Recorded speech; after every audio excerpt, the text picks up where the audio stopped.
Today, we're going to talk about something that affects millions of people all over the world, a lot of times without them even knowing it. We're going to break down coronary heart disease. It's a condition that can be incredibly quiet, but its consequences are anything but. Okay, let's get into it.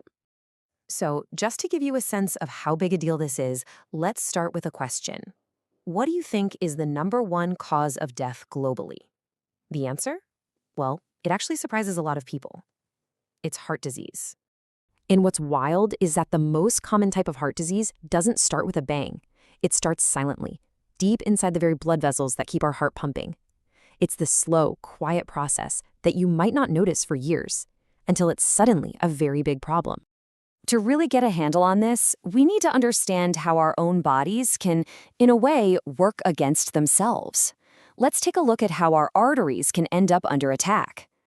So, what is coronary heart disease at its core? Honestly, you can think of it like a plumbing problem.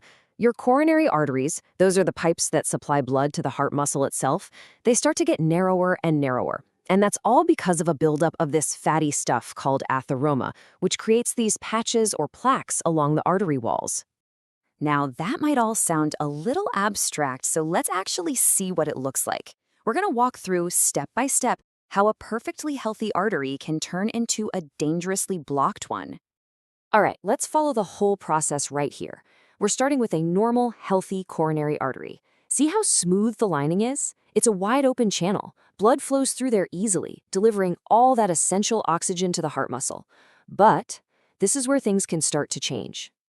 Now, here's where the trouble begins. Over time, those fatty deposits we were just talking about, the atheroma, start to build up just under the artery's lining. You can actually see how it's making that pathway for the blood so much narrower. It restricts the flow, which means the heart has to work a lot harder. And then we get to the most critical stage. The surface of this fatty plaque can get rough. It can even break open. Now, your body's natural response is to form a blood clot to heal an injury. But right here in this tiny, clogged space, it's a disaster. That blood clot can suddenly and completely block off the entire artery. And when that blockage happens, the result is catastrophic. The blood supply is just cut off. That whole section of heart muscle that was fed by the artery is now starving for oxygen, and it begins to die. That is what a severe heart attack is. So, what causes this dangerous buildup to happen in the first place? Well, it's almost never just one single thing. It's more like a group of accomplices all working together to increase the risk. Let's break down who they are. What's really useful here is to think of these factors in two main groups. First, you've got the lifestyle stuff, the things we can actually influence. A diet that's high in saturated fat basically gives the plaque its building blocks. And things like stress and smoking, they directly harm our arteries and raise blood pressure. Then, you've got the factors we can't control, but we need to know about.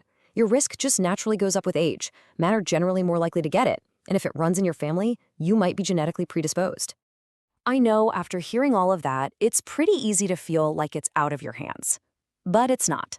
So let's totally switch gears and talk about your defense plan, because there is so much you can do to fight back. And this right here is probably the most important thing to take away from our entire explainer. You can't change your genes and you can't stop getting older, but you absolutely have the power to influence many of the key risk factors. The whole defense plan really boils down to 3 powerful, totally doable steps. Number 1, quit smoking. Number 2, improve your diet. And number 3, get regular exercise. They might sound basic, but their impact is just enormous. So, how do they work? Well, quitting smoking lets your blood vessels finally relax and function normally again. A better diet, especially cutting back on animal fats and loading up on fruits and vegetables, directly lowers the cholesterol that builds those plaques. And regular exercise? Oh, that's a triple threat. It helps with weight loss, it lowers your blood pressure, and it's an amazing way to reduce stress. So let's just end on this thought. From the moment you're born to your very last breath, your heart never takes a day off. It just keeps on beating for you, constantly. So the real question is, what will you do for it?